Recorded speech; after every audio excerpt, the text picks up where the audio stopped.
تو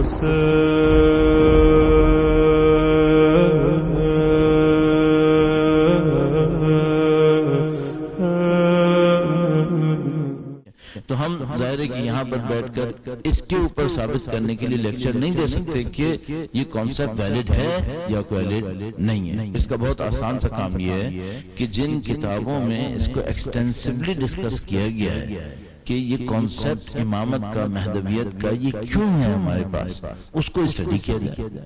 میں آپ کو بہت بریفلی عرض کرتا چلوں، وہ یہ کہ ہم دنیا اسلام میں کوئی فرقہ ایسا نہیں دیکھ رہے جو مہدویت کا معتقد نہ ہو.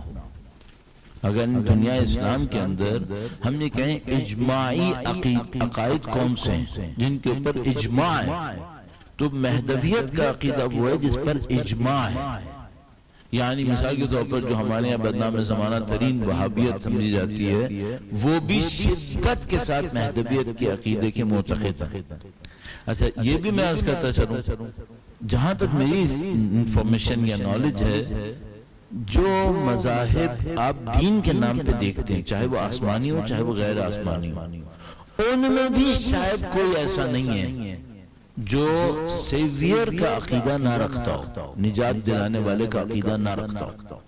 ابھی کل بات ہو رہی تھی کہ جو الٹرا آرتھوڈاکس جوز ہیں، ان میں سے ایک کمیونٹی ہیزیٹکس ہیں، نیو یارک کے نزدیک ہوتے ہیں، تو ان کے مدرسوں میں ایک پریکٹس ہے، ان کے مدرسوں میں یا کہ یہ کچھ مدرسوں میں یہ پریکٹس ہے کہ اتنے منتظر ہم نہیں ہیں کہ جو انتظار کے ماننے والے ہیں وہ رات کو اپنا ایک بیگ تیار کر کے سوتے ہیں کہ اگر رات کے بیچ میں کال آ جائے تو ہمیں جانے میں دیر نہ لگے.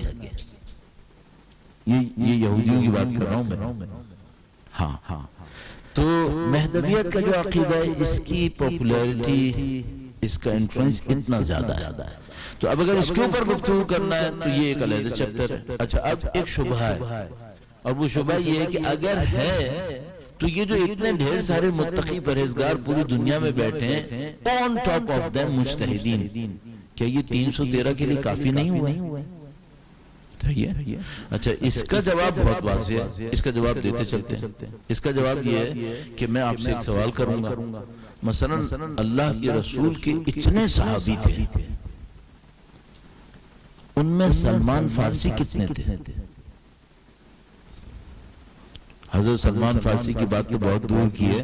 حضرت ابو ذر غفاری کتنے تھے؟ 313 بھی نہیں تھے. آپ ان سے 313 کو بہت چھوٹا سمجھ رہے ہیں، اس کا مطلب ہے اللہ کے نبی کے اصحاب میں، امیر المومنین کے اصحاب میں بڑے بڑے صاحبان علم تھے، بڑے بڑے مجاہد تھے، لیکن سلمان فارسی جیسے 313 تھے کیا؟ نہیں. جو سب سے بڑا نمبر، سب سے زیادہ باصلاحیت لوگوں کا ہمارے پاس ہے، وہ میدان کربلا ہے. مشہور نمبر 313 قطعا نہیں ہے. تو ہم 313 کو کم سمجھ رہے ہیں شاید. اس کا مطلب ہے جو سوال کرنے والا ہے، اس کو یہ نہیں معلوم کہ ان 313 کی خاصیتیں کیا ہیں.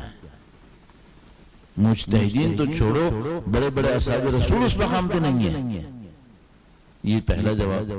دوسرا جواب یہ ہے کہ بندے خدا شاید 313 پورے ہو چکے ہوں، لیکن جس طرح غیبت ایک پروسیس کے تحت ہوئی تھی، شاید ظہور بھی ایک پروسیس کے تحت ہونا ہے.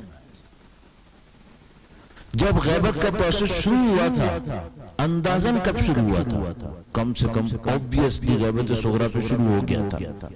70-80 سال تو وہی چلا ہے.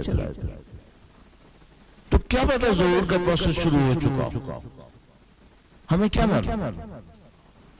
تو یہ جو سوال ہے، یہ دو معذرت کے ساتھ کم علمیوں پر مشتمل ہے. ایک کم علمی اس بارے میں کہ وہ 313 کو بہت لائٹ لیا جا رہا ہے، اور دوسرا یہ کہ ظہور کے پروسیس کو شاید نہیں سمجھا گیا. بہت شکریہ. درود بھیجیں محمد